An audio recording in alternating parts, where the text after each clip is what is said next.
শুভ সকাল সুপ্রিয় দর্শক, সবাইকে শুভেচ্ছা। আমন্ত্রণ জানাচ্ছি এটিএন বাংলার নিয়মিত আয়োজন গল্প গানের আমন্ত্রণের আজকের পর্বে। আপনাদের সঙ্গেই আছি আমি বন্যা। কেমন আছেন আপনারা? নিশ্চয়ই ভালো আছেন। আপনাদের ভালো সময়টা যেন আরও ভালো কাটে সেই প্রত্যাশা আমাদের আজকের আয়োজন। আমরা আজকে আমন্ত্রণ জানিয়েছি আমাদের সবার প্রিয় শিল্পী মহাদেব ঘোষ দাদার কাছে। কিছু জানা অজানা কথা শুনবো, কিছু প্রিয় গান শুনবো। আশা করছি শুরু থেকে শেষ পর্যন্ত আপনারা সবাই আমাদের সঙ্গে থাকবেন। চলে যাচ্ছে অতিথির কাছে। দাদা শুভ সকাল, কেমন আছেন? শুভ সকাল, ভালো আছি। আমন্ত্রণ আমাদের আজকের এই আয়োজনে। অনেকদিন পর আমন্ত্রণ পেয়ে খুব ভালো লাগছে। আমাদেরও অনেক ভালো লাগছে যে আপনি আমাদের ডাকে সাড়া দিয়েছেন এবং চমৎকার একটা সকাল কাটাতে আমাদের সঙ্গে চলে এসেছেন। আমার খুব ইচ্ছা যে সুন্দর সকালটা যাতে ভরে দিতে পারি সুরে সুরে, এবং এই যে আয়োজন যারা মিউজিশিয়ান আছে এই সমস্ত যে টোটাল টিমটাকে যাতে আমরা স্যাটিসফাই করতে পারি, একদমই তাই, আমার চেষ্টা থাকবে। একদমই তাই দাদা। যেহেতু স্টুডিওতে চলে এসেছে আর দেরি করতে চাইনি, আমরা প্রথম গানটা শুনতে চাই। শিওর।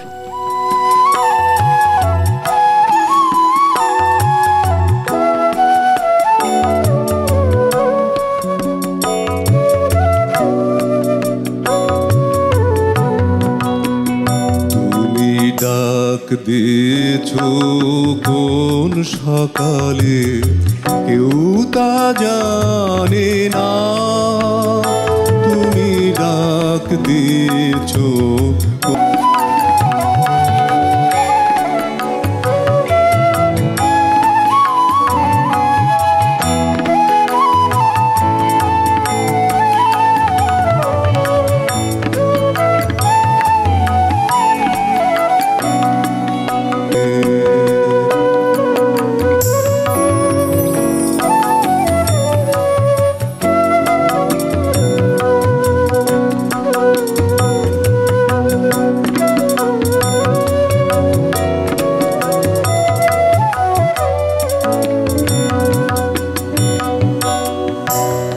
বেজে ওঠে পঞ্চমী সার, কেঁপে ওঠে বন্ধ এ ঘর, বাহির হতে দুয়ারে কর কেউ তো সকালে একেবারে শুদ্ধ একটি গান দিয়ে শুরু।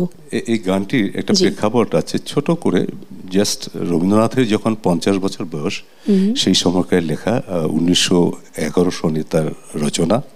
এটা অচলায়তন নাটকের অন্তর্ভুক্ত, শিলাইদহে রচিত বলে এটা অনুমান করা হয়। আসলে রবীন্দ্রনাথের প্রতিটি গানের পেছনে কিন্তু একটি কাহিনী আছে, কিছু বিষয় আছে এবং প্রেক্ষাপটকে ঘিরেই কিন্তু প্রত্যেকটি গান রচনা করা হয়েছে। যে কোনো রবীন্দ্রনাথের গান রচনা করতে যে বা সুর করতে যে তার যে প্রেক্ষাপট, জি জি, আর আমি প্রতিদিনের রবীন্দ্রনাথ আমার যে প্রেক্ষাপট রবীন্দ্রনাথের গানের ভিতর দিয়ে, সেটা আমি অন্যভাবে দেখি। হয়তো রবীন্দ্রনাথ এখানে অনেক কিছু বুঝাতে চেয়েছেন, কিন্তু আমি এই গানটিতে আবার অন্য একটা রূপ দেখতে পাই। মানে আমার মনে হয় যে এটাই তার সৃষ্টি, যে যে যার মতো করেই তার মতো করে আসলে সেই গানটাকে ওই যে মানুষের মন কখন কোনটা ধাবিত হয়, একটা ছবি তৈরি হয় একটা গানের ভিতর দিয়ে। এখন এই গানটার ভিতর দিয়ে আমি যে ছবিটা দেখব বা অন্যজন হয়তো আর একটা ছবি দেখতে পাচ্ছে। এই জন্য আমি বলি যে রবীন্দ্রনাথের যে এই চিন্তা ভাবনার সাথে মানুষের মনের চিন্তা ভাবনা কিন্তু খুব মিলে যায়। একদম একদম, সেটাই বলছে যে প্রত্যেকেই আসলে তার একটি নিজস্ব একটি জগৎ তৈরি করে নিতে পারে সেই গানটির উপর ভিত্তি করে। দাদা এবার কোন গানটা শুনবো? এবার যেটি ভেবেছি, রবীন্দ্রনাথ যখন নোর্নবার্গে ছিলেন, মানে ইউরোপের, এই নির্মল কুমারী মহানানবিশ ছিলেন কবির সাথে ইউরোপ ভ্রমণে, তখন হয়তো ওই ইউরোপের যে দৃশ্য, এটা দেখেই মনে হয় এই গানটি রচনা করেছিলেন। আমার মুক্তি আলোয় আলোয় এই আকাশে। খুব প্রিয় একটি গান, শুনি।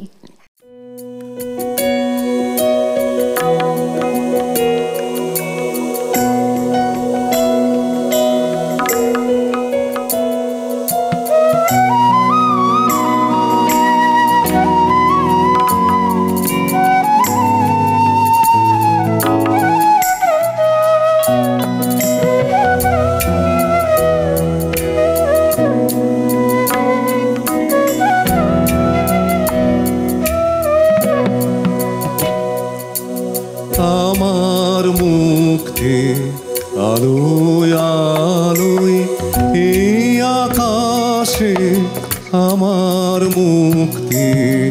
আলোয় আলোয় আমার মুক্তি, ধুলায় ধুলায় ঘাসে ঘাসে এই আকাশে আমার মুক্তি, আলোয় আলোয়।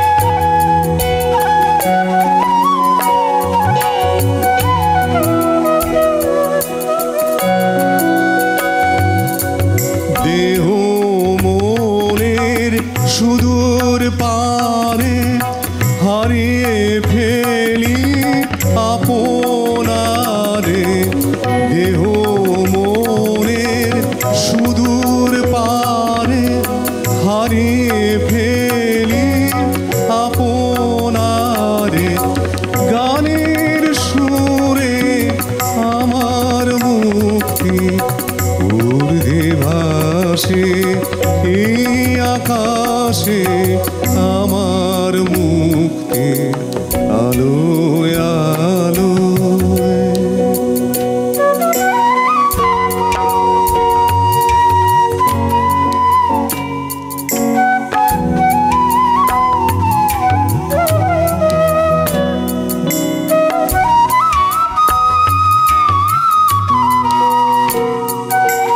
খুব সুন্দর একটি গান এবং গানটা অনেক মিনিংফুল একটি ব্যাপার। এই গানটা অনেক জায়গায় ব্যবহার হয়েছে কিন্তু আমার মুক্তি আলো আলোর গানটা।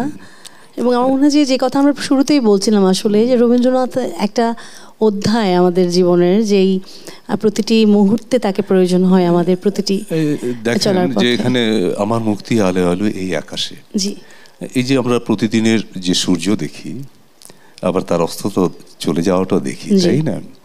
আমি যদি এখন ভাবি যে মানে আমার ভাবনাটা শেয়ার করছি দর্শকদের সাথে, আমি পাহাড়ের কাছে আছি, সকালবেলা ভোরবেলা সূর্যটা খুব সুন্দরভাবে উঠতেছে, মানে কি একটা অপরূপ রূপ আমার মনের ভিতর ঢেউ খেলে যায়।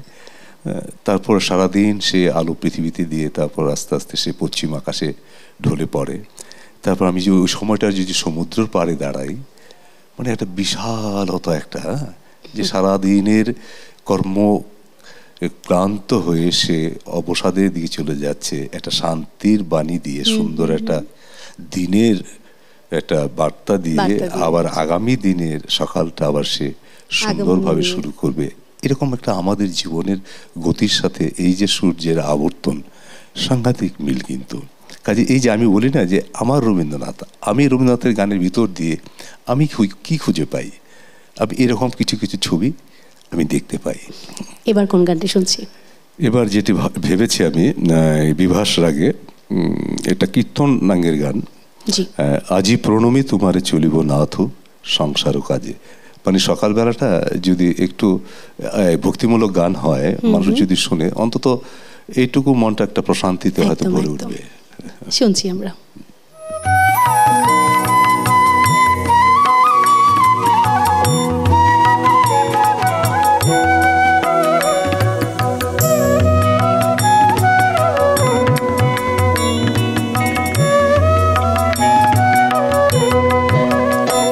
আজি প্রণমী তোমারে চলিব নাথ সংসার কাজে, আজি প্রণমী তোমারে চলিব নাথ সংসার কাজে। তুমি আমারও নয়নে নয়ন রেখো, আমারও নয়নে নয়ন রেখো অন্তর মাঝে, আজি প্রণমী তোমারে চলিব নাথ সংসার কাজে।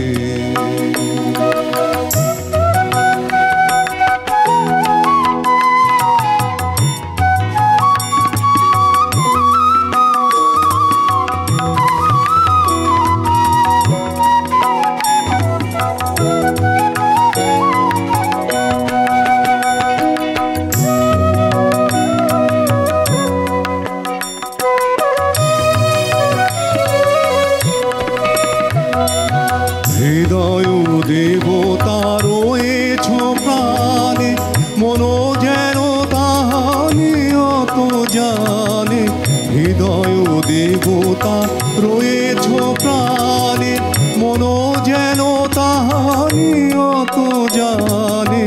পাপেরও চিন্তা মরে যেন দহি দুঃসহ লাজে।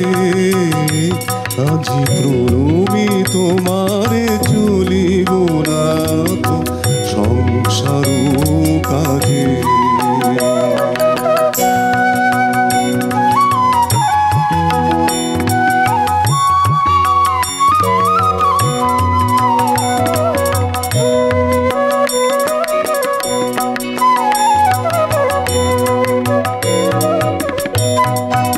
শেষ প্রান্তে আমরা আর একটি গান শুনবো এবং সেটা শুনতে শুনতে শেষ হবে আজকের আয়োজন। কেমন লাগলো দাদা আমাদের আয়োজনে এসে? খুবই ভালো, খুবই ভালো। মানে এই যে মিউজিশিয়ান টিমটা দেখছি না, এতই অপূর্ব সঙ্গত করছে আমার সাথে, মানে ওদের সাথে আমি মিলে যাচ্ছি, ওরা আছে বলে আমি গাইতে পারছি। অনেক ধন্যবাদ দাদা। এবং যাদের কথা বলছিলেন এই মানুষগুলি গুণী যন্ত্রসঙ্গীত শিল্পী, তারা না থাকলে আমাদের এই আয়োজনটা কখনো সফল হবে না, কারণ তাদেরকে ঘিরে এই আয়োজন। তো অপূর্বর কথা বলছিলেন যে অপূর্ব সবকিছু মিলিয়ে অপূর্ব, আমাদের সঙ্গেই আছে অপূর্ব, আমাদের তবলায় আছে আমাদের সবার গুণী তবলাবাদক অপূর্ব, আমাদের অক্টোপ্যাডে আছে আরও একজন শান্তনু, অনেক ভালো প্লে করে, এবং আমাদের গিটারে আছে আরও একজন মানে খুব গুণী গিটারিস্ট আমাদের শরণ ভাই। আর কামরুল ভাইয়ের কথা তো না বললেই নয়, আমাদের সবার প্রিয় বাঁশিতে আছে কামরুল ভাই, এবং কিবোর্ডে আছে সবার ছোট এবং সবার আদরদের আমাদের সবার প্রিয় অন্তর। তো দাদা আমাদের অনুষ্ঠান শেষ, আমি আমাদের দর্শকদের কাছ থেকে বিদায় নিয়ে আসছি, তারপর গান শুনছি। কেমন লাগলো আমাদের আজকের আয়োজন? যদি ভালো লেগে থাকে তবে কিন্তু সার্থকতা। আগামী পর্বে আবার ফিরে আসবো সঙ্গে নিয়ে আপনাদের পছন্দের কোনো শিল্পীকে। সেই পর্যন্ত আপনারা যে যেখানে আছেন, যেভাবেই আছেন, ভালো থাকুন, সুস্থ থাকুন। এটিএন বাংলার সমস্ত আয়োজন আপনাদেরকে ঘিরে আপনারা উপভোগ করুন। সে প্রত্যাশায় আজকের মতো বিদায়, আবারও দেখাবো আগামী পর্বে। আল্লাহ হাফেজ। কোন গানটি শুনছি? অপূর্ব একটা পছন্দ করেছে এই গানটি, আজকের অনুষ্ঠানের আমরা শেষ করতে চাচ্ছি, তাহলে আমরা সেটাই শুনি।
পূর্ণতা